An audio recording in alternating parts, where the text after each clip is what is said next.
Hi friends, welcome back to my channel. ನಾನು ಸುಮಾ. ಎಲ್ಲರೂ ಹೇಗಿದ್ದೀರಾ? ಚೆನ್ನಾಗಿದ್ದೀರಾ ಅಂತ ಅಂದ್ಕೊಳ್ತೀನಿ. ಇವತ್ತು ನಾನು ಆಷಾಢ ಶುಕ್ರವಾರದ ಪೂಜೆಯ ವ್ಲಾಗನ್ನು ಸ್ಟಾರ್ಟ್ ಮಾಡ್ತಾ ಇದ್ದೀನಿ. 4 ಗಂಟೆಗೆ ಎದ್ದಿದ್ದೆ ಮಾರ್ನಿಂಗು. ಇವತ್ತು ಗುಡ್ ಮಾರ್ನಿಂಗ್ ಹೇಳ್ತಾನೆ ಸ್ಟಾರ್ಟ್ ಮಾಡ್ತಾ ಇದ್ದೀನಿ ವಿಡಿಯೋನ. ಈ ವಿಡಿಯೋ ನಿಮ್ಮೆಲ್ಲರಿಗೂ ತುಂಬಾ ಇಷ್ಟ ಆಗುತ್ತೆ ಅಂತ ಅಂದ್ಕೊಂಡಿದ್ದೀನಿ, ಹಾಗಾಗಿ ಶೇರ್ ಮಾಡ್ತಾ ಇದ್ದೀನಿ. ದಯವಿಟ್ಟು ಪೂರ್ತಿಯಾಗಿ ವಿಡಿಯೋನ ನೋಡಿ. ಇದರಲ್ಲಿ ನನಗೆ ಗೊತ್ತಿರುವಂಥ ದೇವ್ರ ಮನೆ ಟಿಪ್ಸು, ಕೆಲವೊಂದೊಂದು ಟಿಪ್ಸನ್ನು ಹೇಳೋದಕ್ಕೆ ಟ್ರೈ ಮಾಡ್ತೀನಿ.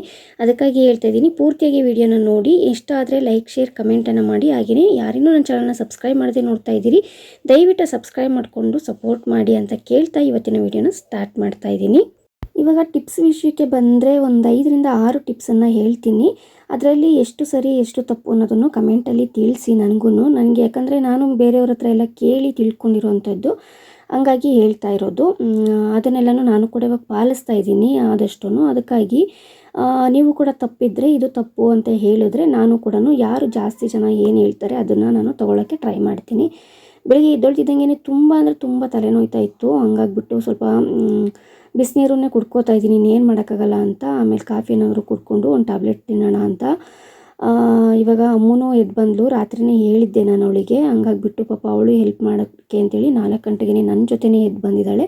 ಅವಳಿಗೂ ಬಿಸಿನೀರು ಹಾಕಿಟ್ಟಿದ್ದೆ. ಅವಳು ಎಬ್ಸಿದ ತಕ್ಷಣ ಎದ್ದೇಳಲ್ಲ ಅಂದ್ಕೊಂಡೆ, ಬಟ್ ಆದರೂ ಬಿಸಿನೀರು ಹಾಕಿಟ್ಟಿದ್ದೆ ನೋಡೋಣ ಅಂತ. ಎದ್ದು ಬಂದು ಪಾಪ ಅವಳು ನನಗೆ ಹೆಲ್ಪ್ ಮಾಡ್ತಿದ್ದಾಳೆ. ಅವಳು ಕಸ ಗುಡಿಸ್ಕೊಟ್ಲು, ನಾನು ನೆಲ ಒರೆಸ್ತಾ ಇದ್ದೀನಿ. ಅಲ್ಲಿ ನೋಡಿ ಗುಡಿಸ್ಕೊಂಬರ್ತಾ ಇದ್ದಾಳೆ. ನೆಲ ಒರೆಸೋದಕ್ಕೆ ನಾನು ಎಲ್ಲ ರೆಡಿ ಮಾಡ್ಕೋತಾ ಇದ್ದೀನಿ. ಫಸ್ಟು ಟಾಪಿಕ್ ಬಂದರೆ ಇದನ್ನೇ ಹೇಳ್ಬಿಡ್ತೀನಿ. ನೆಲ ಒರೆಸುವಾಗ ಉಪ್ಪು ಮತ್ತು ಅರಿಶಿನ, ಸ್ವಲ್ಪ ಗೋಮೂತ್ರ ಹಾಕಿ ಮನೆ ಒರೆಸೋದ್ರಿಂದ, ಈಗ ನಾವು ಯಾವುದಾದ್ರೂ ಒಂದು ಹಬ್ಬ ಆಗಲಿ ಅಥವಾ ವಾರನೇ ಆಗಲಿ ಮಾಡುವಾಗ ಮನೆಯಲ್ಲಿ ತುಂಬ ನೀಟಾಗಿ ಮನೇನ ಕ್ಲೀನ್ ಮಾಡ್ತೀವಲ್ವ, ಆವಾಗ ಏನಾಗುತ್ತೆ ಅಂದರೆ ಗುಡಿಸಿ ಗುಂಡಾಂತರ ಮಾಡಿದ್ರು ಅಂತಾರಲ್ವ, ಆ ರೀತಿ ಆಗುತ್ತಂತೆ. ಹಂಗಾಗ್ಬಿಟ್ಟು ನಾವು ಉಪ್ಪು ಅನ್ನೋದು ಎಷ್ಟು ಇಂಪಾರ್ಟೆಂಟ್ ಅಲ್ವ ಮನೆಗೆ, ನಿಮಗೆಲ್ರಿಗೂ ಗೊತ್ತು. ಅದಕ್ಕಾಗಿ ಉಪ್ಪು ಮತ್ತು ಅರಿಶಿನನೂ ಅಷ್ಟೇ, ಅದೆರಡನ್ನೂ ನಮಗೆ ಮನೇಲಿ ಇಂಪಾರ್ಟೆಂಟು. ಲಕ್ಷ್ಮೀ ಸ್ವರೂಪ ಅಂತಲೂ ಕರೀತಾರಲ್ವ, ಹಾಗಾಗಿ ಅದನ್ನು ಹಾಕ್ತೀವಿ. ಗೋಮೂತ್ರನೂ ಅಷ್ಟೇ, ಮುಕ್ಕೋಟಿ ದೇವರುಗಳ ಆಶೀರ್ವಾದ ಅಂತ ಕರೀತಾರೆ ಅದನ್ನು. ಹಂಗಾಗ್ಬಿಟ್ಟು ನಾವು 3 ಹಾಕಿ ಮನೆ ಒರೆಸೋದ್ರಿಂದ ಒಂದು ಪಾಸಿಟಿವ್ ಎನರ್ಜಿ ಅನ್ನೋದು ಜಾಸ್ತಿ ಆಗುತ್ತೆ. ಹಾಗೆಯೇ ಈಗ ಗುಡಿಸಿ ಗುಂಡಾಂತರ ಮಾಡಿದ್ರು ಅನ್ನೋ ಥರ ಆಗಲ್ಲ ಅನ್ನೋದು ಆ ಒಂದು ಟಿಪ್ಪಿನ ಒಂದು ಅರ್ಥ ಅಂಥೇಳಿ. ಅದ್ರ ಜೊತೆಗೆ ಲಕ್ಷ್ಮಿ ಯಾವಾಗಲೂ ನಮ್ಮ ಮನೆಯಲ್ಲೇ ಇರ್ತಾಳಂತೆ, ಅದೊಂದು ನಾನು ಹೇಳಲೇಬೇಕಿತ್ತು, ಹಂಗಾಗಿ ಹೇಳ್ತಾ ಇದ್ದೀನಿ. ಅದಾದಮೇಲೆ ಫಸ್ಟ್ ಹೇಳಬೇಕಾಗಿತ್ತು, ಅದನ್ನು ಇವಾಗ ಹೇಳ್ತಾ ಇದ್ದೀನಿ ಕೇಳಿ. ಏನಪ್ಪ ಅಂತಂದರೆ, ಬೆಳಿಗ್ಗೆ ಬೇಗ ಎದ್ದೇಳೋದಕ್ಕೆ ಸ್ವಲ್ಪ ಪ್ರಾಬ್ಲಮ್, ನನಗೂ ಕೂಡ ಈ ಪ್ರಾಬ್ಲಮ್ ಇದ್ದೇ ಇದೆ. ಅದಕ್ಕಾಗಿ ನಾನು ಏನು ಮಾಡ್ತೀನಿ, ಬೆಳಿಗ್ಗೆ ಬೇಗ ಎದ್ದೇಳಬೇಕು ಅಂತ ಅಂದ್ಕೊಂಡಿರ್ತೀವಿ, ಎದ್ದೇಳೋಕ್ಕಾಗಲ್ಲ, ಏನು ಮಾಡಬೇಕು ಅಂತ ಕೇಳೋರಿಗೆ ಇದೊಂದು ಹೆಲ್ಪ್ ಆಗುತ್ತೆ ಅಂತ. ನೀವು ಬೆಳಿಗ್ಗೆ ಬೇಗ ಎದ್ದೇಳಲೇಬೇಕು ಅಂತೇಳಿ ರಾತ್ರಿ ಡಿಸೈಡ್ ಮಾಡಿದ್ದೀರಾ ಅಂತ ಅಂದರೆ, ರಾತ್ರಿ ಅಲಾರಾಮ್ ಇಡುವಾಗ ನೀವು ರೂಮಲ್ಲಿ ಮಲಗ್ತೀರಾ ಅಂದರೆ ಮೊಬೈಲಲ್ಲಿ ಅಲಾರಾಮ್ ಇಟ್ಟರೆ ಮೊಬೈಲ್ನ ಹಾಲಲ್ಲಿ ಇಡಿ, ಅಥವಾ ಹಾಲಲ್ಲಿ ಮಲಗ್ತೀರಾ ಅಂತ ಅಂದರೆ ರೂಮಲ್ಲಿ ಇಡಿ. ಈ ರೀತಿಯಾಗಿ ಸ್ವಲ್ಪ ದೂರ ಮೊಬೈಲನ್ನು ಇಡೋದ್ರಿಂದ ಅದನ್ನು ಆಫ್ ಮಾಡೋಕ್ಕಾದ್ರೂ ನಾವು ಎದ್ದೇಳ್ತೀವಿ. ಎದ್ದಿದ ತಕ್ಷಣವೇ ಸ್ವಲ್ಪ ಜೋರಾಗಿ ಕಣ್ಣನ್ನು ಬಿಟ್ಟು ನಿದ್ದೆ ಹೋಗುವಾಗೆ ಮಾಡ್ಕೋಬೇಕು. ಆನಂತರ ಅಲಾರಾಮ್ ಆಫ್ ಮಾಡೋದಕ್ಕೆ ಬಂದೇ ಬರ್ತೀವಿ, ಅವಾಗ ಸ್ವಲ್ಪ ನೀರು ಕುಡ್ಕೊಂಡ್ಬಿಟ್ರೆ ನಿದ್ದೆ ತಾನಾಗೇನೆ ಹೋಗುತ್ತೆ. ಇದನ್ನೊಂದನ್ನು ಫಾಲೋ ಮಾಡಿ, ಮೊಬೈಲನ್ನು ಹತ್ತಿರ ಇಟ್ಕೊಳಕ್ಕೆ ಹೋಗಬೇಡಿ. ಅದಾದಮೇಲೆ ನೆಕ್ಸ್ಟ್ ಇನ್ನೊಂದು ಹೇಳಬೇಕು ಅಂತಂದರೆ, ಮನೆ ಬಾಗಿಲನ್ನು ತೆಗೆದು ಬೆಳಿಗ್ಗೆನೇ ಎದ್ಬಿಟ್ಟು ನಾವು ಮನೆ ಬಾಗಿಲು ತೆಗೆಯುವಾಗ ಕೈಯಲ್ಲಿ ಪೊರ್ಕೆ ಇಟ್ಕೊಂಡು ಮನೆ ಬಾಗಿಲನ್ನ ತೆಗೆದ್ರೆ ಬಾಗಿಲಲ್ಲಿ ಯಾವಾಗ್ಲೂ ಶನಿ ಕೂತಿರ್ತಾರಂತೆ. ಶನಿ ಕಸ ಅಂತ ಅದಕ್ಕೆ ಕರೆಯೋದು, ಆಳ್ಗಸ ಅಂತ ಕರಿತೀವಿ ನಾವು, ಬೆಳಿಗ್ಗೆ ಮತ್ತು ಸಂಜೆದು. ಹಂಗಾಗಿ ಬೆಳಗ್ಗೆ ಬಾಗಿಲು ತೆಗಿಯೋಕ್ಕಿಂತ ಮುಂಚೆ ಕೈಯಲ್ಲಿ ಪೊರ್ಕೆ ಇಟ್ಕೊಂಡು ನಾವು ಬಾಗಿಲು ತೆಗೆದ್ರೆ ಶನಿ ಅಲ್ಲಿಂದ ಹಂಗೇನೆ ಹೊರಟೋಗ್ತಾರಂತೆ, ಒಳಗಡೆ ಬರಲ್ಲ ಅನ್ನೋದು ಒಂದು ನಾನು ಕೇಳಿರೋವಂಥದ್ದು. ಹಂಗಾಗಿಬಿಟ್ಟೇ ನಾವು ಬೆಳಿಗ್ಗೆ ಎದ್ದಿದ ತಕ್ಷಣವೇ ಬಾಗಿಲಿಗೆ ನೀರು ಹಾಕೋದನ್ನು ಫಾಲೋ ಮಾಡ್ತೀವಿ ಅಂತ. ಅದನ್ನೇ ನಾನು ಕೂಡ ಫಾಲೋ ಮಾಡಬೇಕಂತ ಅಂದ್ಕೊಂಡಿದ್ದೀನಿ. ಬೆಳಿಗ್ಗೆ ಎದ್ದಿದ ತಕ್ಷಣವೇ ಪೊರ್ಕೆ ಇಟ್ಕೊಂಡು ಬಾಗಿಲು ತೆಗೆದು ಹೊರಗಡೆದು ಆಚೆದೆಲ್ಲ ಕಸ ಗೂಡಿಸ್ಬಿಟ್ಟು ಆನಂತರ ನಾವು ಬಾಗಿಲಿಗೆ ನೀರು ಹಾಕಿ ಅರಿಶಿನ ಕುಂಕುಮ ಎಲ್ಲ ಇಟ್ಟು ರೆಡಿ ಮಾಡ್ಬೋದು ಅಂತ. ಆಮೇಲೆ ಅರಿಶಿನ ಕುಂಕುಮ ಇಡುವಾಗ, ದೇವ್ರ ಫೋಟೋಕ್ಕೆ ಆಗಲಿ ಬಾಗಿಲಿಗೆ ಆಗಲಿ ನಾವು ಅರಿಶಿನ ಕುಂಕುಮ ಇಡುವಾಗ ಉಂಗುರದ ಬೆರಳನ್ನು ಯೂಸ್ ಮಾಡಬೇಕು ಅಂತ ಹೇಳಿ, ಇದು 4ನೇ ಟಿಪ್ಪು. ಉಂಗುರದ ಬೆರಳಲ್ಲೇ ಅರಿಶಿನ ಕುಂಕುಮನ ಇಡಬೇಕು ಅಂತ ಹೇಳಿ ಒಂದು ನಾನು ಕೇಳಿಸ್ಕೊಂಡಿರೋದು. ಇದು ಕೂಡ ಏನಕ್ಕೆ ಅಂತ ನನಗೂ ಗೊತ್ತಿಲ್ಲ. ಇದೊಂದು ತುಂಬ ಎಲ್ಲರೂ ಹೇಳುವಂಥ ಒಂದಿದು. ನಾನು ಒಂದು ಸಲ ಐನರು ಈ ಥರ ಇರ್ತಾರಲ್ಲ, ಅವ್ರ ಹತ್ರನೂ ಕೇಳಿದ್ದೆ. ಹೌದು, ಅದು ಒಳ್ಳೆಯದು ಅಂತ ಹೇಳಿದರು. ಬಟ್ ಏನಕ್ಕೆ ಅಂತ ಕೇಳುವಷ್ಟರಲ್ಲಿ ಅಲ್ಲಿ ಒಂದು ಜನಗಳು ಜಾಸ್ತಿ ಇರ್ತಾರಲ್ವ, ಆ ಒಂದು ರೀಸನಿಂದ ನಾನು ಅದು ಕೇಳೋಕ್ಕಾಗಿರಲಿಲ್ಲ, ಅದಕ್ಕಾಗಿ ಹೇಳ್ತಾ ಇದ್ದೀನಿ. ಆಮೇಲೆ ದೀಪ ಹಚ್ಚುವಾಗ ಬೆಂಕಿ ಕಡ್ಡಿಯಲ್ಲಿ ಹಚ್ಚಬಾರ್ದು ಅಂತ ಕೇಳಿದ್ದೀನಿ, ಬಟ್ ತುಂಬ ಜನ ಹೇಳಿರೋದು ಕೇಳಿದ್ದೀನಿ. ಬಟ್ ಅದೇನು ಹಂಗೇನಿಲ್ಲ, ಹಚ್ಬೋದು ಬೆಂಕಿ ಕಡ್ಡಿಲಿ, ಏನು ಪ್ರಾಬ್ಲಮ್ ಇಲ್ಲ ಅಂತ ಒಬ್ಬರು ಹೇಳಿದ್ರು. ನಾನು ಅದನ್ನು ಹೇಳ್ತಾ ಇದ್ದೀನಿ ಇಲ್ಲಿ. ಬೆಂಕಿ ಕಡ್ಡಿಲಿ ಹಚ್ಬೋದಂತೆ, ತುಂಬ ಜನ ತಪ್ಪು ಕಲ್ಪನೆ ತಿಳ್ಕೊಂಡಿದ್ದಾರೆ. ಹಚ್ಬೋದು ಅಂತೇಳಿ ನಾನು ಅಂದ್ಕೊಂಡಿದ್ದೀನಿ. ಇದೆಲ್ಲ ಟಿಪ್ಸಲ್ಲೂ ಇನ್ನೂ ಒಂದಿದೆ. ಎಣ್ಣೆ ವಿಷಯಕ್ಕೆ ಬಂದೆ. ಆ ಎಣ್ಣೆನೇ ಹಾಕಿ ದೀಪ ಹಚ್ಚಬೇಕು, ಈ ಎಣ್ಣೆನೇ ಹಾಕಿ ದೀಪ ಹಚ್ಚಬೇಕು ಅಂತ ತುಂಬ ಜನ ಅದನ್ನು ಕೂಡ ತಪ್ಪಾಗಿ ತಿಳ್ಕೊಂಡಿದ್ದಾರೆ. ಅದೆಲ್ಲದಕ್ಕಿಂತ ಮನೆಯಲ್ಲಿ ದೇವ್ರು ಕೊಟ್ಟಿರೋದು ಯಾವುದು, ನಮಗೆ ನಮ್ಮ ಕೈಲಿ ಶಕ್ತಿ ಇರುವಂಥ ಅಂದರೆ ರೇಟ್, ಇವಾಗ ಒಂದೊಂದು ಎಣ್ಣೆದು ಒಂದೊಂದು ರೇಟ್ ಇರುತ್ತಲ್ವ, ಅದರಲ್ಲಿ ಯಾವ ಎಣ್ಣೆ ನಮ್ಮ ಮನೆಗೆ ತಗೊಳ್ಳೋಕ್ಕೆ ಶಕ್ತಿ ಕೊಟ್ಟಿದ್ದಾನೆ ದೇವರು, ಆ ಎಣ್ಣೆನೇ ನಾವು ಹಾಕೋದಕ್ಕೆ ಸಾಧ್ಯ ಅಲ್ವಾ. ಹಂಗಾಗಿಬಿಟ್ಟು ನಮ್ಮ ಮನೆಗೆ ಅಡುಗೆಗೆ ಯಾವ್ದು ಯೂಸ್ ಮಾಡ್ತೀವಿ ಅದನ್ನೇ ಯೂಸ್ ಮಾಡಿದ್ರೂ ಕೂಡ ದೇವರಿಗೆ ತಲುಪುತ್ತಂತೆ ಅದು. ಯಾಕೆ ಅಂತಂದರೆ, ಈಗ ನೀನು ಕೊಟ್ಟಿರೋದ್ರಲ್ಲೇ ನಾನು ಮಾಡಬೇಕಲ್ವಾ ಅಂತ ಹೇಳಿ ದೇವರಿಗೆ ಅದೇ ಎಣ್ಣೆಯಿಂದ ದೀಪ ಹಚ್ಚೋದ್ರಿಂದ ಅದು ದೇವರಿಗೆ ತಲುಪುತ್ತೆ. ಯಾವುದೇ ರೀತಿ ಪ್ರಾಬ್ಲಮ್ ಇಲ್ಲ. ಜಾಸ್ತಿ ಇದು ಶೇಂಗಾಕಾಯಿ ಎಣ್ಣೆನೇ ತರಬೇಕು, ಬಾದಾಮಿ ಎಣ್ಣೆ, ಎಳ್ಳೆಣ್ಣೆ ಇದೇ ತರಬೇಕು ಅಂತ ಏನಿಲ್ಲ ಅಂಥೇಳಿ ನನಗೆ ಒಬ್ಬರು ತಿಳಿಸ್ಕೊಟ್ಟಿದ್ದು, ಅದನ್ನು ನಾನು ಫಾಲೋ ಮಾಡ್ತಾ ಇದ್ದೀನಿ. ಇದಿಷ್ಟು ಟಿಪ್ಗಳು ನಿಮಗೆ ಇಷ್ಟ ಆಗಿದೆ ಅಂತ ಅಂದ್ಕೊಳ್ತೀನಿ. ಇದರಲ್ಲಿ ಯಾವುದಾದ್ರೂ ಇಲ್ಲ ಇದು ಹಿಂಗೇನೆ ಅನ್ನೋದು ಏನಾದರೂ ಇತ್ತು ಅಂತಂದರೆ ನನಗೂ ಹೇಳಿ. ಏನು ನೆಗೆಟಿವ್ ಕಮೆಂಟ್ ಥರ ಬೇಡ, ಪಾಸಿಟಿವ್ ಆಗಿ ಹೇಳಿ, ನಾನು ಕೂಡ ತಗೊಳ್ತೀನಿ. ಫಸ್ಟೇ ಹೇಳಿದ್ದೀನಿ ನಾನು. ಇವಾಗ ಇದಿಷ್ಟೆಲ್ಲ ಮುಗಿಸ್ಕೊಂಡು ಇವಾಗ ನೋಡ್ತಾ ಇದ್ದೀರಾ, ನಾನು ಪೊರಕೆ ಇಟ್ಕೊಂಡೆ ಬಂದೆ ಬಾಗಿಲಿಗೆ ನೀರು ಹಾಕೋಣ ಅಂತ. ಫಸ್ಟು ಮನೆಯೆಲ್ಲ ಒರೆಸ್ಕೊಂಡು ನಾನು ಸ್ನಾನ ಮಾಡ್ಕೊಂಬಂದೆ. ಸ್ನಾನ ಮಾಡಿಕೊಂಡು ನೈವೇದ್ಯಕ್ಕೂ ಕೂಡ ನಾನು ಬೆಲ್ಲದನ್ನ ಮಾಡೋಣ ಅಂತ ಅಂದ್ಕೊಂಡಿದ್ದೆ. ಹಂಗಾಗಿ ನಾನು ತೀರಾ ರಿಸ್ಕಾಗಿ ಮಾಡ್ಕೊಳ್ಲಿಲ್ಲ. ಯಾಕಂದರೆ ನನಗೆ ಸ್ವಲ್ಪ ತಲೆನೋವು ಇರೋದ್ರಿಂದ ಬೆಳಗ್ಗೆ ಬೇಗ ಎದ್ದೇಳೋದು ನನ್ನ ತಲೆಯಲ್ಲಿದೆ ಅಂತ ನಾನು ತುಂಬ ಸಲ ಅನ್ಕೋತೀನಿ. ಆದ್ರೂ ನಾನು ನೈಟೇ ಮಲಗುವಾಗನೇ ತಲೆನೋವಿತ್ತು. ಆದ್ರೂ ಬೆಳಗ್ಗೆ ಅಷ್ಟೊತ್ತಿಗೆ ಹೋಗಿರ್ಲಪ್ಪ ಅಂದ್ಕೊಂಡೇ ಎದ್ದೆ, ಬಟ್ ಹೋಗಿರಲಿಲ್ಲ. ಇನ್ನೇನು ಮಾಡೋಕ್ಕಾಗಲ್ಲ. ಬೆಳಿಗ್ಗೆನೂ ತಲೆನೋವು ಜಾಸ್ತಿನೇ ಇತ್ತು. ಬಿಸಿನೀರನ್ನೇ ಕುಡ್ಕೊಂಡು ಒಂದು ಟ್ಯಾಬ್ಲೆಟ್ನೇ ತೊಗೊಂಡ್ಬಿಟ್ಟೆ, ನಾನು ತಡ್ಕೊಳಕ್ಕಾಗಲ್ಲ ಅಂತ. ರಂಗೋಲಿ ಬಂದು ಅಲ್ಲಿ ನೋಡ್ತಾ ಇದ್ದೀರಾ, ಅದು ಲಕ್ಷ್ಮೀ ಪಾದ ನನಗೆ ಬಂದಂಗೆ ಬಿಡಿಸ್ತಾ ಇದ್ದೀನಿ. ಅದಕ್ಕೂ ಏನೋ ನೆಗೆಟಿವ್ ಆಗಿ ಹೇಳ್ಬೇಡಿ. ಯಾಕಂದರೆ ನಮಗೆ ಹೇಗೆ ಬರುತ್ತೆ ಅದನ್ನೇ ನಾವು ಫಾಲೋ ಮಾಡಬೇಕಲ್ವ. ಹಾಗಾಗಿ ಈ ಒಂದು ರಂಗೋಲಿ ವಿಷಯಕ್ಕೆ ಬಂದರೆ ಇದು ಒಂದು ಟಿಪ್ ಅಂತ ಅಂದ್ಕೊಳ್ಳಿ. ಆ ಸರ್ಕಲ್ ಥರ ಚಕ್ಲಿ ಆಕಾರದಲ್ಲಿ ಏನು ಬರುತ್ತಲ್ವ, ಆ ರಂಗೋಲಿನ ಬಾಗಿಲಲ್ಲಿ ಹಾಕೋದ್ರಿಂದ ಯಾವುದೇ ವಿಘ್ನಗಳು ಆಗೋದಿಲ್ವಂತೆ ಮನೆಯಲ್ಲಿ. ಮತ್ತು ಆ ಒಂದು ರಂಗೋಲಿ ಲಕ್ಷ್ಮಿಗೆ ತುಂಬಾ ಇಷ್ಟ ಅಂತೆ. ಹಂಗಾಗಿ ನಾನು ಶುಕ್ರವಾರ ಅಲ್ವಾ, ಹಂಗಾಗಿ ದೇವ್ರ ಮನೆಯಲ್ಲೂ ಅದೇ ರಂಗೋಲಿನ ಹಾಕಿದ್ದೀನಿ, ಜೊತೆಗೆ ಬಾಗಿಲಲ್ಲೂ ಅದೇ ರಂಗೋಲಿನ ಹಾಕಿದ್ದೀನಿ. ಮಳೆ ಬರ್ತಾಯಿತ್ತು, ಮುಂದೆ ರಂಗೋಲಿ ಹಾಕೋದಕ್ಕಾಗಲಿಲ್ಲ, ಹಂಗಾಗಿ ಮೇಲೇ ಹಾಕಿ ಹೂವಿಂದ ಎಲ್ಲ ಅಲಂಕಾರ ಮಾಡಿ ನಾನಿವಾಗ ಒಳಗಡೆ ಬಂದು ದೀಪನ ಹಚ್ತಾ ಇದ್ದೀನಿ. ಇವಾಗ ಒಂದು 4 ಊದುಬತ್ತಿನ ತೊಗೊಂಡು ನಾನು ದೀಪ ಹಚ್ಚಿ ಎಲ್ಲ ರೆಡಿ ಮಾಡಿ ಇಟ್ಟು ಹೋಗಿದ್ದೆ. ಆವಾಗಲೇ ನೋಡಿದ್ರಿ ನೀವು. ಇವಾಗ ಪೂಜೆನ ಸ್ಟಾರ್ಟ್ ಮಾಡ್ತಾ ಇದ್ದೀನಿ. ಪೂಜೆ ಸ್ಟಾರ್ಟ್ ಮಾಡೋಕ್ಕಿಂತ ಮುಂಚೆ ನಾವು ಕೂಡ ಅರಿಶಿನ ಕುಂಕುಮ ಏನಾದರೂ ಇಟ್ಟಿಲ್ಲ ಅಂದರೆ ಅರಿಶಿನ ಕುಂಕುಮ ಇಟ್ಕೊಂಡು ಹೂವನ್ನು ಮುಟ್ಕೊಂಡು ಪೂಜೆನ ಸ್ಟಾರ್ಟ್ ಮಾಡಬೇಕು ಅನ್ನೋದೊಂದು ಕೇಳಿದ್ದೀನಿ ನಾನು ಕೂಡ. ಇದು ಎಷ್ಟು ಸರಿ ಅನ್ನೋದು ನನಗೂ ಗೊತ್ತಿಲ್ಲ, ನಾನು ಅದನ್ನೇ ಮಾಡ್ತೀನಿ. ಇವಾಗ ಪೂಜೆನ ಸ್ಟಾರ್ಟ್ ಮಾಡ್ತಾಯಿದ್ದೀನಿ. ನಮ್ಮ ಮನೆ ಹತ್ರ ಹಿಂದೆ ಒಂದು ಬೀರು ಇಟ್ಟಿರೋದ್ರಿಂದ ಸರಿಯಾಗಿ ಕುತ್ಕೊಂಡು ಪೂಜೆ ಮಾಡೋಕ್ಕಾಗ್ತಿಲ್ಲ. ಹಂಗಾಗಿ ನಾನು ಅದು ಒಂದು ವಿಷಯದಲ್ಲಿ ಹೇಳ್ತೀನಿ, ಏನು ಅಂದ್ಕೋಬೇಡಿ. ಆರಾಮಾಗಿ ಕುತ್ಕೊಂಡು ನೆಮ್ಮದಿಯಿಂದ ಪೂಜೆ ಮಾಡಬೇಕು ಅಂತ ಹೇಳ್ತಾರೆ. ನನಗೂ ಅದು ತುಂಬಾ ಇಷ್ಟ. ಬಟ್ ಅಲ್ಲಿ ಕುತ್ಕೊಳ್ಳೋಕ್ಕೆ ಜಾಗ ಸಾಕಾಗಲ್ಲ. ನಾನು ಆಮೇಲೆ ದೇವ್ರ ಹತ್ರ ಕೇಳ್ಕೊಳ್ಳುವಾಗ ಕುತ್ಕೋತೀನಿ, ನೋಡಿ ಅವಾಗ ನಿಮಗೆ ಗೊತ್ತಾಗುತ್ತೆ. ಈಗ ದೇವ್ರ ಪೂಜೆ ವಿಷಯಕ್ಕೆ ಬಂದರೆ, ಇವತ್ತು ಆಷಾಢ ಶುಕ್ರವಾರ ಆಗಿರೋದ್ರಿಂದ ಲಕ್ಷ್ಮಿಯನ್ನು ಪೂಜೆ ಮಾಡೋದು ತುಂಬಾ ಶ್ರೇಷ್ಠ ಅನ್ನೋದು. ಫಸ್ಟು ಎಲ್ಲದಕ್ಕಿಂತ ಮುಂಚೆ ನಾವು ಗಣಪತಿ ಪೂಜೆನ ಮಾಡಬೇಕಂತೆ. ಹಾಗಾಗಿ ನಾನು ಫಸ್ಟ್ ಎಲ್ಲ ರೆಡಿ ಮಾಡಿದ್ರು ಇನ್ನೊಂದು ಸಲ ಗಣಪತಿಗೆ ಅರಿಶಿನ ಕುಂಕುಮ ಹಾಕಿ ಹೂವನ್ನು ಇಟ್ಬಿಟ್ಟು ಎಕ್ಸ್ಟ್ರಾ ಇನ್ನೊಂದು ಹೂವು ಇಟ್ಬಿಟ್ಟು ಪೂಜೆನ ಮಾಡ್ತಾಯಿದ್ದೀನಿ. ಯಾವುದೇ ಒಂದು ವಿಘ್ನ ಆಗದೆ ಇರೋ ಹಾಗೆ ನೋಡ್ಕೊಳ್ಳಿ ತಂದೆ ಅಂತ. ಅದಾದಮೇಲೆ ಲಕ್ಷ್ಮಿಗೆ ಇವಾಗ ಪೂಜೆನ ಮಾಡ್ತಾಯಿದ್ದೀನಿ. ಒಂದು 3 ಸಲ ಅರಿಶಿನ ಕುಂಕುಮನ ಹಾಕಿ ಕುಂಕುಮ ಅರ್ಚನೆ ಥರ ಆಗಲಿ ಅಂತ 3 ಸಲ ಹಾಕಿರೋದು, ಜಾಸ್ತಿ ಹಾಕಿಲ್ಲ.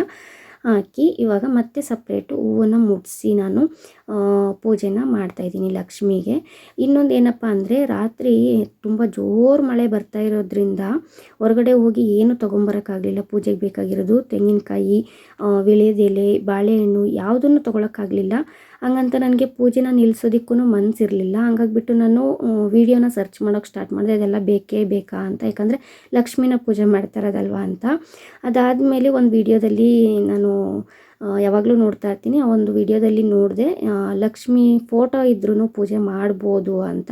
ಆವಾಗ ಒಂದು ಸ್ವಲ್ಪ ಮನಸ್ಸಿಗೆ ನೆಮ್ಮದಿ ಆಯಿತು. ಆಮೇಲೆ ನೈವೇದ್ಯಕ್ಕೆ ಬಾಳೆಹಣ್ಣು ಕಾಯಿನೇ ಇರಬೇಕು ಅಂತ ಇಲ್ಲ, ಮನೇಲಿ ಏನಿರುತ್ತೆ ಅದನ್ನು ಮಾಡ್ಬೋದು ಅಂತ ಹೇಳಿದ ತಕ್ಷಣ ರಾತ್ರಿನೇ ಪ್ಲ್ಯಾನ್ ಮಾಡಿಕೊಂಡೆ ಬೆಲ್ಲದನ್ನ ಮಾಡೋಣ ಅಂತ. ಆಮೇಲೆ ಸರಿ ಅಂತ ಅಂದ್ಬಿಟ್ಟು ಎಲ್ಲದಕ್ಕೂ ಇನ್ನೇನು ಅಡ್ಜಸ್ಟ್ ಆಯ್ತಲ್ಲ, ಇನ್ನೇನಿಲ್ಲ ಸ್ಪೆಷಲಾಗಿ ಅಂತ ಅಂದ್ಬಿಟ್ಟು ಕಳಸ ಏನು ಪೂಜೆ ಮಾಡೋಕ್ಕೆ ಹೋಗಲಿಲ್ಲ. ನಾನು ಕಳಸ ಡೈಲಿ ಪೂಜೆ ಮಾಡಲ್ಲ, ನಿಮಗೆ ಗೊತ್ತು. ಕೆಲವೊಂದು ರೀಸನಿಂದ ನಿಲ್ಲಿಸ್ಬಿಟ್ಟಿದ್ದೀನಿ. ನೋಡೋಣ ಮುಂದೆ ಏನಾದರೂ ಒಂದು ಸ್ಟಾರ್ಟ್ ಮಾಡಬೇಕು ಅಂತ ಅಂದ್ಕೊಂಡಿದ್ರೆ ನಾನು ಹೇಳ್ತೀನಿ ಯಾಕೆ ನಿಲ್ಲಿಸಿದ್ದು, ಯಾಕೆ ಮತ್ತೆ ಸ್ಟಾರ್ಟ್ ಮಾಡ್ತಿದ್ದೀನಿ ಅಂತ. ಈಗ ಕೊನೆಯದಾಗಿ ಮಂಗಳಾರತಿ ಎಲ್ಲ ಮಾಡಿ ಮುಗಿಸಿ ಆಚೆನೇ ಬಂದೆ ತೊಗೊಂಡು. ಅದು ತುಂಬಾ ಸುಡ್ತಾಯಿತ್ತು, ಹಂಗಾಗಿ ಬಾಗಿಲಲ್ಲೇ ಇಟ್ಟು ನಾನು ಕೂಡ ಅಲ್ಲೇ ಮಂಗಳಾರತಿ ತೊಗೊಂಡೆ. ಅಮ್ಮನ ಕರೆದೆ, ಅವಳು ಇನ್ನು ಅವಾಗ ತಾನೇ ಜಸ್ಟ್ ಸ್ನಾನದಿಂದ ಬಂದಿದ್ಲು, ಹಂಗಾಗಿ ಅವಳು ಮಂಗಳಾರತಿ ತೊಗೊಳಕ್ಕಾಗಲಿಲ್ಲ. ಸರಿ ಆಮೇಲೆ ತೊಗೋತಾರೆ ಬಿಡು ಅಂದ್ಬಿಟ್ಟು ಸುಮ್ಮನಾದೆ. ಅದಾದಮೇಲೆ ಇಲ್ಲಿ ನೋಡ್ತಾ ಇದ್ದೀರಾ ನೈವೇದ್ಯ ಮಾಡೋಣ ಅಂತ ಅಂದ್ಬಿಟ್ಟು ನಾನಿವಾಗ ಬೆಲ್ಲದನ್ನ ರೆಡಿ ಮಾಡ್ತಾಯಿದ್ದೀನಿ. ಬಿಸಿ ಅನ್ನಕ್ಕೆ ಆವಾಗಲೇ ಇಟ್ಟಿದ್ದೆ ನಾನು. ಇವಾಗ ಅನ್ನಕ್ಕೆ ನಾನು ಸ್ವಲ್ಪ ಹಾಲನ್ನು ಹಾಕಿ, ಹಸಿ ಹಾಲು, ಕಾಯಿಸಿರೋ ಹಾಲನ್ನು ಹಾಕಬಾರ್ದು ಅಂತ ಹೇಳ್ತಾರೆ. ಹಸಿ ಹಾಲನ್ನು ಹಾಕಿಬಿಟ್ಟು ಅದಕ್ಕೆ ನಾನು ಬೆಲ್ಲನ ಮಿಕ್ಸ್ ಮಾಡಿ ಇಡ್ತಾಯಿದ್ದೀನಿ ಅಷ್ಟೇ, ಇನ್ನೇನಿಲ್ಲ. ಬೆಲ್ಲದನ್ನಕ್ಕೆ ಇನ್ನೇನು ಹಾಕಿಲ್ಲ. ನೀವು ಬೇರೆ ಯಾವುದಾದ್ರೂ ಈಸಿಯಾಗಿ ಈ ಥರ ನೈವೇದ್ಯ ಮಾಡ್ಕೋಬೋದು ಅಂದರೆ ನನಗೂ ಕೂಡ ಕಮೆಂಟಲ್ಲಿ ತಿಳಿಸಿ ಯಾವ ರೀತಿಯಾಗಿ ಅಂತೇಳಿ ನಾನು ನೆಕ್ಸ್ಟ್ ಫಾಲೋ ಮಾಡ್ತೀನಿ. ಅದಾದಮೇಲೆ ಇಲ್ಲಿ ತೊಗೊಂಬಂದು ದೇವ್ರ ಹತ್ರ ಇಟ್ಬಿಟ್ಟು ನಾನಿವಾಗ ನೈವೇದ್ಯನ ಸ್ವಾಹ ಅಂತ ಮಾಡ್ತಾಯಿದ್ದೀನಿ. ಅದು ಮಾಡಿ ಆದಮೇಲೆ ನಮ್ಮ ಕೋರಿಕೆ ಏನಿರುತ್ತೆ ಅಲ್ವಾ ಅದನ್ನು ಕೇಳ್ಕೊಬೇಕಂತೆ. ಏನೋ ಲಂಚ ಕೊಟ್ಬಿಟ್ಟು ಕೇಳ್ಕೊಳ್ಳೋದು ಅಂತಾರಲ್ಲ, ಹಂಗೆ ದೇವರಿಗೆ ಅಂತ ಇಲ್ಲಿ ಯಾರೋ ಕಾಮಿಡಿಯಾಗಿ ಹೇಳಿದರು. ಅದನ್ನೇ ಹೇಳ್ತಾ ಇದ್ದೀನಿ ನಾನು ಕೂಡ. ಎಲ್ಲ ಪೂಜೆ ಮುಗಿದ್ಮೇಲೆ ನಾನಿವಾಗ ನನ್ನ ಕೋರಿಕೆ ಏನಿತ್ತು ಅದನ್ನು ಕೇಳ್ಕೊತಾ ಇದ್ದೀನಿ. ನನಗೆ ಈ ಪೂಜೆ ಎಲ್ಲ ಇನ್ನೂ ಒಂದು ವಾರ ಸಿಗುತ್ತೆ ಅನಿಸುತ್ತೆ. ಮಾಡೋದ್ರೊಳಗಡೆ ನನಗೆ ಈ ಒಂದು ಏನು ಕೋರಿಕೆ ಕೇಳ್ಕೊಂಡಿದ್ದೀನಿ ಅದು ಆಗೋ ಥರ ಮಾಡಿ ಅಂತ ಕೇಳಿಕೊಂಡೆ. ಅದಾದಮೇಲೆ ಪೂಜೆ ಎಲ್ಲ ಮುಗೀತು. ಇವಾಗ ಫೈನಲಾಗಿ ತೋರಿಸ್ತಾ ಇದ್ದೀನಿ. ಮೇಲಿನ ಫೋಟೋ ಎಲ್ಲ ನೀವು ನೋಡೋಕ್ಕಾಗಿರಲಿಲ್ಲ ಅಂತ ತೋರಿಸ್ತಾ ಇದ್ದೀನಿ. ಮೇಲೆ ನೋಡ್ತಾ ಇದ್ದೀರಾ, ಇಷ್ಟು ಆಂಜನೇಯನ ಫೋಟೋನು ಪೂರ್ತಿ ಕಂಡಿಲ್ಲ ನಿಮಗೆ. ಇಷ್ಟು ಪೂಜೆ, ಆಮೇಲೆ ಬಾಗಿಲು ಪೂಜೆ ಈ ರೀತಿಯಾಗಿ ಆಗಿತ್ತು. ಬೆಳಿಗ್ಗೆ ಬೆಳಕು ಕರೆದೇ ಬಿಟ್ಟಿತ್ತು, ಇನ್ನು ಮಳೆ ಮಾತ್ರ ಸುರಿತಾನೇ ಇತ್ತು ಅಂತ ಹೇಳ್ಬೋದು ಸಣ್ಣದಾಗಿ. ಇನ್ನೇನು ಮಾಡೋಕ್ಕಾಗಲ್ಲ, ಇದರಲ್ಲೇ ಮಾಡಿದೆ. ಬಟ್ ಯಾರೂ ಎದ್ದಿರಲಿಲ್ಲ. ಇನ್ನೂ ಟೈಮ್ ಬಂದು 6:15 ಆಗಿತ್ತು ಅನಿಸುತ್ತೆ. ನಾನು ಪೂಜೆ ಎಲ್ಲ ಮುಗಿಯೋದ್ರೊಳಗಡೆ ಟೈಮು ನೋಡಿಲ್ಲ ಅಷ್ಟಾಗಿ. ಸದ್ಯ ಎಲ್ಲ ನಾನು ಅಂದ್ಕೊಂಡಂಗೆ ಆಯಿತು, ಖುಷಿ ಆಯಿತು. ಅದಾದಮೇಲೆ ಬಂದು ಇವಾಗ ಅಡುಗೆ ಮನೆಗೆ ನಾನು ಇದೊಂದು ಏನು ಫ್ಲೇವರ್ದು, ಇದಕ್ಕೆ ಏನಂತಾರೆ ಅಂತ ನಂಗೆ ಗೊತ್ತಿಲ್ಲ, ಮರ್ತೋಗ್ಬಿಟ್ಟಿದ್ದೀನಿ. ಅದನ್ನು ಸ್ವಲ್ಪ ಲ್ಯಾವೆಂಡರ್ ಫ್ಲೇವರ್ದದು ಇದು ಆಯಿಲು, ಅದನ್ನು ಹಾಕಿಬಿಟ್ಟು ನಾನು ದೀಪನ ಹಚ್ತಾಯಿದ್ದೀನಿ. ಆ ಒಂದು ದೀಪದ್ದು ಅಷ್ಟೇ ಕ್ಯಾಂಡಲ್ದು ಕೆಳಗಡೆ ಖಾಲಿಯಾಗಿದ್ದ ತಕ್ಷಣ ನಾನು ಸುಮಾರು ಎಸೆದೆ. ಅದಾದಮೇಲೆ ನನಗೆ ಫ್ಲ್ಯಾಶ್ ಆಯಿತು, ಇದಕ್ಕೆ ಎಣ್ಣೆ ಹಾಕಿ ಹಚ್ಬೋದಿತ್ತಲ್ವ ಅಂತ. ಇವಾಗ ಅದಕ್ಕೇ ಎಣ್ಣೆ ಹಾಕಿ ಹಚ್ತಾ ಇದ್ದೀನಿ, ವೇಸ್ಟ್ ಮಾಡ್ದಲೇ. ಬತ್ತಿನೂ ಕೂಡ ಅದರಲ್ಲಿ ಹಾಕಿ ಎಣ್ಣೆ ಹಾಕಿ ಅದರಲ್ಲೇ ಹಚ್ಬೋದು. ಸಣ್ಣದೊಂದು ದೀಪ ಇಟ್ಕೊಂಡಿದ್ದೆ, ಆ ದೀಪ ಅದರೊಳಗಡೆ ಹೋಗಲಿಲ್ಲ, ಹಾಗಾಗಿ ಇದರಲ್ಲೇ ನಾನು ಅಡ್ಜಸ್ಟ್ ಮಾಡಿ ಇವಾಗ ದೀಪನ ಹಚ್ತಾ ಇದ್ದೀನಿ. ಹಚ್ಚಿ ಅದನ್ನು ಅಡುಗೆ ಮನೆಯಲ್ಲೇ ಇಡ್ತಾಯಿದ್ದೀನಿ. ಅಡುಗೆ ಮನೆಯಲ್ಲಿ ಸ್ವಲ್ಪ ಪಾಸಿಟಿವ್ ಆಗಿರಲಿ, ನನಗೆ ಅಡುಗೆ ಮಾಡಲಿಕ್ಕೆ ಬೆಳಗ್ಗೆ ಬೇಗ ಎದ್ದಿದ್ದೇನಲ್ವ, ನಿದ್ದೆ ಥರ ಬರಬಾರ್ದು ಅಂತ. ಆದರೆ ಇಟ್ಟು ದೇವಸ್ಥಾನಕ್ಕೆ ಹೋದೆ, ಬರೋಷ್ಟರೊಳಗಡೆ ಅದು ಆಲ್ರೆಡಿ ಮುಗಿಯೋದಕ್ಕೆ ಬಂದಿತ್ತು, ಅಡುಗೆ ಮಾಡೋವ್ರಿಗೂ ಇರಲಿಲ್ಲ ಅದು.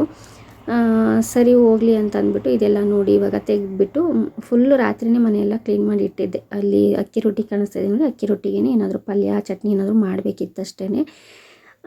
ಅದಾದಮೇಲೆ ಇಲ್ಲಿ ಉರುಳಿ ಅಂತ ಇಡ್ತಾರಲ್ವ ಹಾಲಲ್ಲಿ, ಅದನ್ನು ಇಡೋದಕ್ಕೆ ನನ್ನ ಹತ್ರ ಯಾವುದೇ ರೀತಿಯ ಒಂದು ಇದು ತಾಮ್ರದ್ದೆಲ್ಲ ಪಾತ್ರೆ ಥರದ್ದು ಬರುತ್ತಲ್ವ, ಅದು ಇರಲಿಲ್ಲ ನನಗೆ. ಹಂಗಾಗ್ಬಿಟ್ಟು ನಾನು ಇದು ಒಂಥರ ಡಿಸೈನಲ್ಲಿ ಚೆನ್ನಾಗಿದೆ, ಬಟ್ ಸ್ಟೀಲಲ್ಲಿ ಇಡ್ಬೋದು ಇಲ್ಲ ಅದೇನೂ ಗೊತ್ತಿಲ್ಲ. ಯಾಕಂದರೆ ಇದೇನು ದೇವ್ರ ವಿಷಯಕ್ಕೆ ಬಂದಿರೋದಲ್ಲ, ಪಾಸಿಟಿವ್ ಆಗಿರಲಿ ಅಂತ ಇಡೋದಲ್ವ ಅಂತ ನಾನು ಇದರಲ್ಲೇ ಮಾಡ್ತಾಯಿದ್ದೀನಿ. ಸ್ವಲ್ಪ ಬಟ್ಲು ಥರ ಬಂದಿದೆ, ಇದು ತಟ್ಟೆನೂ ಅಲ್ಲ. ಹಂಗಾಗ್ಬಿಟ್ಟು ಇದರಲ್ಲೇ ಇಡೋಣ, ಸ್ವಲ್ಪ ಪಾಸಿಟಿವ್ ಆಗಿ ಚೆನ್ನಾಗಿ ಕಾಣಿಸುತ್ತೆ ಇವತ್ತು ಪೂಜೆ ದಿನ ಅಂಥೇಳಿ ಅನ್ನಿಸ್ತು ನನಗೆ. ಹಂಗಾಗಿ ಈ ರೀತಿಯಾಗಿ ನಾನು ರೆಡಿ ಮಾಡ್ತಾಯಿದ್ದೀನಿ. ಇದ್ರ ಬಗ್ಗೆನೂ ನನಗೆ ಅಷ್ಟಾಗಿ ಗೊತ್ತಿಲ್ಲ. ಯಾರಿಗಾದರೂ ಏನಾದರೂ ಗೊತ್ತಿದ್ದರೆ ದಯವಿಟ್ಟು ನನಗೆ ಕಮೆಂಟಲ್ಲಿ ತಿಳಿಸಿ, ನಾನು ಕೂಡ ಚೇಂಜ್ ಮಾಡ್ಕೋತೀನಿ. ಒಂದು 2-3 ವಿತ್ ಅಷ್ಟೇ, ತುಂಬಾ ಜಾಸ್ತಿ ಆಗಿಬಿಟ್ಟಿದೆ ರೇಟು, ಎಲ್ಲದೂ ತಗೊಳ್ಳೋಕ್ಕೆ ಆಗಲ್ಲ, ಹಂಗಾಗ್ಬಿಟ್ಟಿದೆ. ಮತ್ತು ಹೂವಿನ ವಿಷಯಕ್ಕೆ ಬಂದ್ರೂ ಅಷ್ಟೇ, ಮನೆಯಲ್ಲಿ ಬೆಳೆದಿರೋ ಹೂವನ್ನ ನಾವು ಒಂದೇ ಹೂವನ್ನ ತೊಗೊಂಡೋಗಿ ಇಟ್ಬಿಟ್ಟು ಪೂಜೆ ಮಾಡಿದ್ರೂ ದೇವರಿಗೆ ಅದು ತುಂಬಾ ಇಷ್ಟ ಆಗುತ್ತಂತೆ. ಅಥವಾ ಹೂವಿಲ್ಲ ಅಂತಂದರೆ ತುಳಸಿ ದಳ ಇರುತ್ತಲ್ವ, ತುಳಸಿ ದಳನ ಒಂದೇ ಒಂದು ತೊಗೊಂಡೋಗಿ ಇಟ್ಟು ಪೂಜೆ ಮಾಡಿದ್ರೂ ಅದು ದೇವರಿಗೆ ತಲುಪುತ್ತಂತೆ. ಹಾಗಾಗ್ಬಿಟ್ಟು ಹೂವಿನ ಬಗ್ಗೆ ಏನೂ ಚಿಂತೆ ಮಾಡೋದು ಬೇಡ ಅಂತೇಳಿ ಹೇಳ್ತಾಯಿದ್ರು. ಮತ್ತು ಇನ್ನೊಂದು ವಿಷಯ, ಪೂಜೆ ಯಾವಾಗ್ಲೂ ಹೂವಿಟ್ಟೇ ಪೂಜೆ ಮಾಡೋಕ್ಕಾಗಲ್ಲ ಅಂತ ಅನ್ನೋರು, ಮನೇಲಿಲ್ಲ ಅಥವಾ ಒಂದು ತುಳಸಿನೂ ಇಲ್ಲ, ಈ ಥರ ಏನಾದರೂ ಇತ್ತು ಅಂತಂದರೆ ಸ್ವಲ್ಪ ಅಕ್ಷತೆನ ಮಾಡಿಟ್ಕೊಂಡು ಅದನ್ನು ದೇವರಿಗೆ ಅಕ್ಷತೆನೇ ನಾನು ಏನು ಪುಷ್ಪ ಏನೋ ಮಂತ್ರ ಥರ ಹೇಳಿಬಿಟ್ಟು ಪೂಜೆ ಮಾಡಿದ್ರೆ ಅದನ್ನು ಕೂಡ ಒಳ್ಳೆಯದಾಗುತ್ತೆ ಅಂತ. ಅದು ಸರಿಯಾಗಿ ನೆನಪಾಗ್ತಿಲ್ಲ, ಯಾವಾಗಾದರೂ ನೆನಪಾದರೆ ನೆಕ್ಸ್ಟ್ ವೀಡಿಯೋದಲ್ಲಿ ಹೇಳ್ತೀನಿ. ಇವಾಗ ನಾನು ಇಷ್ಟೆಲ್ಲ ಕೆಲಸ ಮುಗಿಸ್ದೆ. ಅದಾದಮೇಲೆ ದೇವಸ್ಥಾನಕ್ಕೆ ಹೋಗೋಣ ಅಂತ ಅನ್ಕೋತಾ ಇದ್ದೆ. ಆಮೇಲೆ ನೆನಪಾಯಿತು ಹೂವು ಕಿತ್ಕೊಂಬರೋಣ ಅಂತ. ಆಮೇಲೆ ಮೇಲೆ ಹೋಗ್ಬಿಟ್ಟು ನೋಡಿದೆ, ಇದಿಷ್ಟು ಹೂವು ಬಿಟ್ಟಿತ್ತು. ಆಮೇಲೆ ತೊಗೊಂಬಂದು ಲಕ್ಷ್ಮಿಗೆ ಪೂಜೆ ಅಲ್ವ ಇವತ್ತು ಸ್ಪೆಷಲ್ಲಾಗಿ, ಹಂಗಾಗಿ ಲಕ್ಷ್ಮಿಗೇ ಇಡ್ತಾ ಇದ್ದೀನಿ. ನೀನೇ ಒಳ್ಳೇದು ಮಾಡಬೇಕು ತಾಯಿ ಎಲ್ಲದಕ್ಕೂ ಅಂತ ಕೇಳಿಕೊಂಡು ಮತ್ತೆ ಆ ಹೂವನ್ನು ಇಟ್ಬಿಟ್ಟು ಫೈನಲಾಗಿ ಕಂಪ್ಲೀಟ್ ಆಯಿತು. ಅದಾದಮೇಲೆ ನಾನು ದೇವಸ್ಥಾನಕ್ಕೆ ಹೋಗಬೇಕು ಅಂತ ಅಂದ್ಕೊಂಡೆ ಅಲ್ವಾ. ಆಮೇಲೆ ಅಮ್ಮಗೆ ಹೇಳಿದೆ, ಬಾ ದೇವಸ್ಥಾನಕ್ಕೆ ಹೋಗೋಣ ಅಂತ. ಟೈಮು ಆಲ್ರೆಡಿ ನೋಡಿ 7 ಗಂಟೆ ಆಗಿತ್ತು. ಹೋಗೋಣ ಅಂತ ಕರಿತಾ ಇದ್ದೆ. ಅವಳಿನ್ನೂ ಕೂದಲು ಬಿಟ್ಕೊಂಡಿರಲಿಲ್ಲ, ಮೊಬೈಲ್ ನೋಡ್ಕೊಂಡು ಕೂತ್ಬಿಟ್ಟಿದ್ಲು. ಬೆಳಿಗ್ಗೆನೇ ಬೈಸ್ಕೋತೀಯ ಅಂತ ಇದ್ದೆ, ಆಮೇಲೆ ನೋಡಿದೆ ಸ್ಕೂಲ್ದೇನೋ ನೋಡ್ತಾ ಇದ್ಲು, ಹಂಗಾಗಿ ಸುಮ್ಮನಾದೆ, ಇಲ್ಲ ಅಂದರೆ ಬೈಸ್ಕೊಂಡಿರೋಳು ಬೆಳಿಗ್ಗೆನೇ. ಅದಾದಮೇಲೆ ಸರಿ ಅಂದ್ಬಿಟ್ಟು ಅವಳಿಗೂ ಸ್ವಲ್ಪ ಕ್ಲಿಪ್ ಹಾಕ್ಕೊಂಡು, ಸರಿ ದೇವಸ್ಥಾನಕ್ಕೆ ಹೋಗಿ ಬರ್ತೀವಿ ಅಪ್ಪು ಅಂತೇಳಿ, ಅಪ್ಪು ಅವಾಗ್ತಾನೆ ಎದ್ದು ಬಂದ ಅಂತ ಅವನಿಗೇನು ಹೇಳಿಲ್ಲ, ಹೋಗಿ ಬರ್ತೀವಿ ಪಾಪ ನೆಪ್ಸು ಟೈಮ್ ಆಗಿದೆ ಅಂತ ಹೇಳ್ಬಿಟ್ಟು ಹೋದ್ವಿ. ದೇವಸ್ಥಾನಕ್ಕೆ ಹೋಗಿ ನೋಡಿದ್ರೆ ಇನ್ನೂ ಪೂಜೆ ಏನೂ ಆಗಿರಲಿಲ್ಲ. ನಮ್ಮ ಮನೆಯವರೂ ಹೇಳಲಿಲ್ಲ ಇಷ್ಟು ಬೇಗ ಪೂಜೆ ಆಗಿರೋಲ್ಲ ಅಂತ. ನಾನಿನ್ನೇನು ಆಷಾಢ ಶುಕ್ರವಾರ ಅಲ್ವಾ, ಪೂಜೆ ಎಲ್ಲ ಬೇಗ ಆಗಿರುತ್ತೆ ಅಂದ್ಕೊಂಡು ಹೋದರೆ ಯಾವ ದೇವಸ್ಥಾನದಲ್ಲೂ ಪೂಜೆ ಆಗಿರಲಿಲ್ಲ. ನಮ್ಮ ಮನೆ ಹತ್ರ ಇರೋದು 2 ದೇವಸ್ಥಾನ, ಒಂದು ಅಂತರಘಟ್ಟಮ್ಮನ ದೇವಸ್ಥಾನ, ಇನ್ನೊಂದು ಆಂಜನೇಯನ ದೇವಸ್ಥಾನ. 2 ದೇವಸ್ಥಾನದಲ್ಲೂ ಬಾಗಿಲು ಓಪನ್ ಇತ್ತು, ಬಟ್ ಪೂಜೆ ಇನ್ನೂ ಆಗಿರಲಿಲ್ಲ. ಇಷ್ಟಾದರೂ ಆಯ್ತಲ್ಲ ಅಂತ ಅಂದ್ಬಿಟ್ಟು ಹೋಗ್ಬಿಟ್ಟು ಒಳಗಡೆ ಹಂಗೆ ಕೈ ಮುಗಿದ್ಬಿಟ್ಟು ಬಂದ್ವಿ ಅಷ್ಟೇ. ಇವತ್ತಿನ ನನ್ನ ಆಷಾಢ ಶುಕ್ರವಾರದ ಪೂಜೆ ಹೀಗಿತ್ತು. ನಿಮ್ಮೆಲ್ಲರಿಗೂ ಇಷ್ಟ ಆಗಿದೆ ಅಂತ ಅಂದ್ಕೊಳ್ತೀನಿ. ಇಷ್ಟ ಆಗಿದ್ರೆ ಒಂದು ಲೈಕ್, ಶೇರ್, ಕಮೆಂಟನ್ನು ಮಾಡಿ. ಹಾಗೆಯೇ ಯಾರಿನ್ನೂ ನನ್ನ ಚಾನಲ್ನ ಸಬ್ಸ್ಕ್ರೈಬ್ ಮಾಡದೆ ನೋಡ್ತಾ ಇದ್ದೀರಿ, ದಯವಿಟ್ಟು ಸಬ್ಸ್ಕ್ರೈಬ್ ಮಾಡಿಕೊಂಡು ಸಪೋರ್ಟ್ ಮಾಡಿ.